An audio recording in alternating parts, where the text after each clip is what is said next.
Hello, I'm Sebastian. Welcome to 9 Trees podcast. Today, I will summarize and review the book, Systems Thinking, an AI's Guide to 100 Ways to Spot Connections.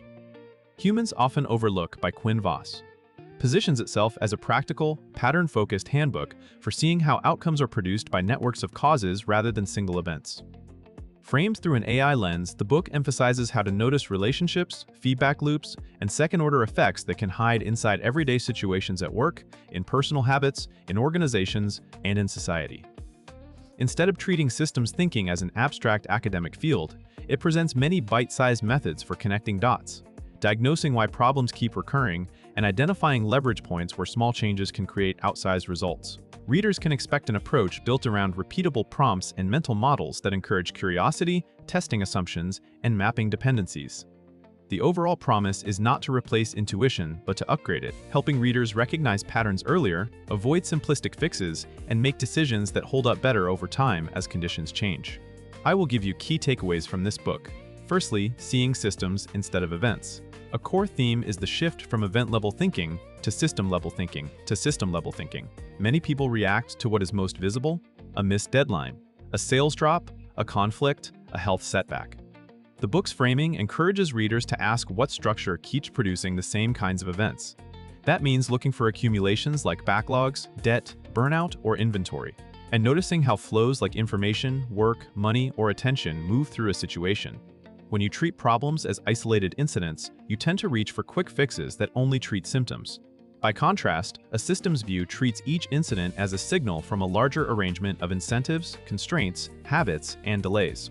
The AI guide concept supports this by offering many ways to prompt deeper noticing: what is being measured, what is being optimized, and what is being ignored. The result is a more diagnostic mindset that can reduce blame and increase clarity. Instead of focusing on who caused a failure, readers are guided to explore what conditions made failure likely and what redesign would make success easier and more repeatable. Secondly, feedback loops and the patterns they create. The book highlights feedback loops as one of the most useful lenses for spotting hidden connections. Reinforcing loops amplify change. Success attracts resources that create more success, or stress triggers behaviors that generate more stress. Balancing loops resist change, a thermostat effect where the system pushes back toward a target. Understanding which loop dominates in a moment helps explain why some efforts snowball while others stall. The AI-oriented promise of 100 ways suggests many practical cues for loop detection: repeating cycles, growth that suddenly plateaus, or interventions that work briefly and then fade. It also encourages recognizing how loops interact, creating common system archetypes such as escalation, shifting the burden, or limits to growth. This matters for decision-making because you can choose actions that strengthen helpful loops and weaken harmful ones. For example, in teams you can build reinforcing loops between trust and communication, while reducing reinforcing loops between overload and errors.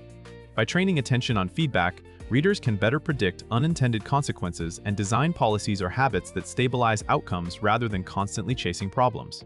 Thirdly, delays, nonlinearity, and why results arrive late.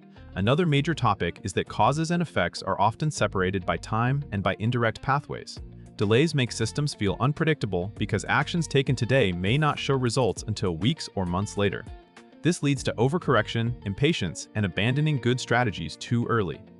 Systems can also be non-linear, meaning small inputs sometimes do nothing and then suddenly trigger large changes once thresholds are crossed.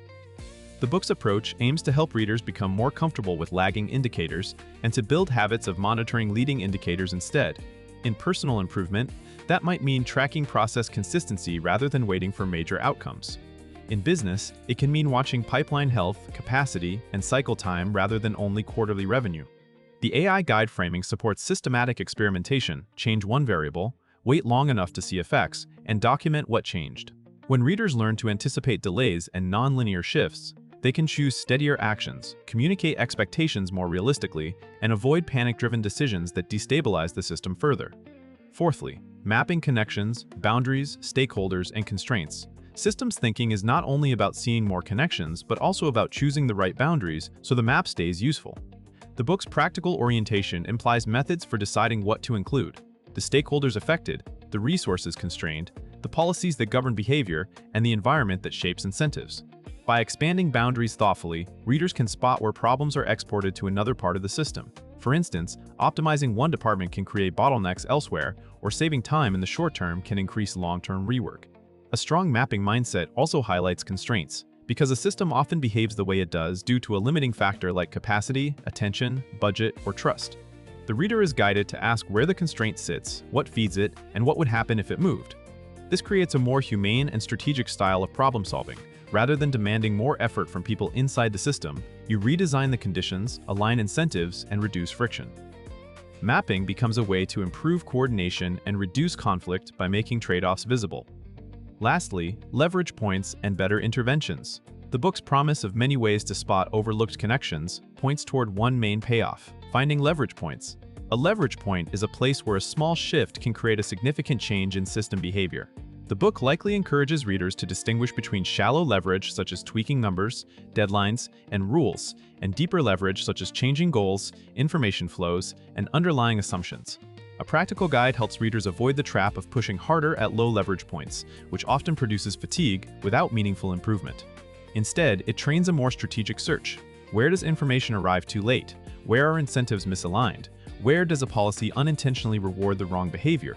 And what belief keeps the system locked in place? Readers can then design interventions that are easier to sustain, such as making feedback faster, simplifying decision rights, or changing measurement, so the system naturally moves toward the desired outcome.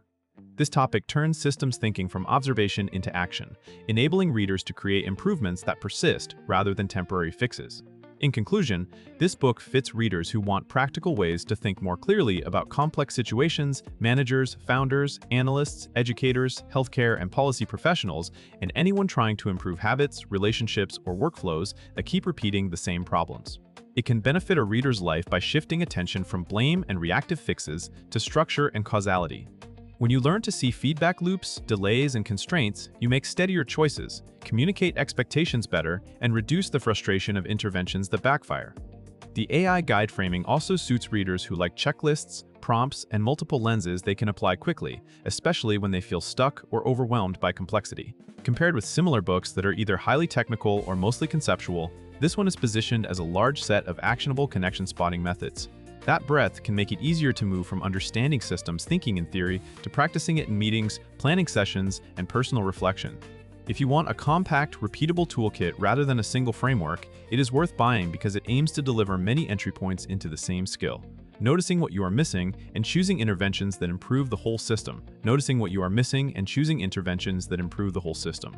If you would like to support Quinn Voss, you can buy the book through the Amazon link I've provided in the podcast description. After reading the book, please let me know what you think and share your thoughts. See you around.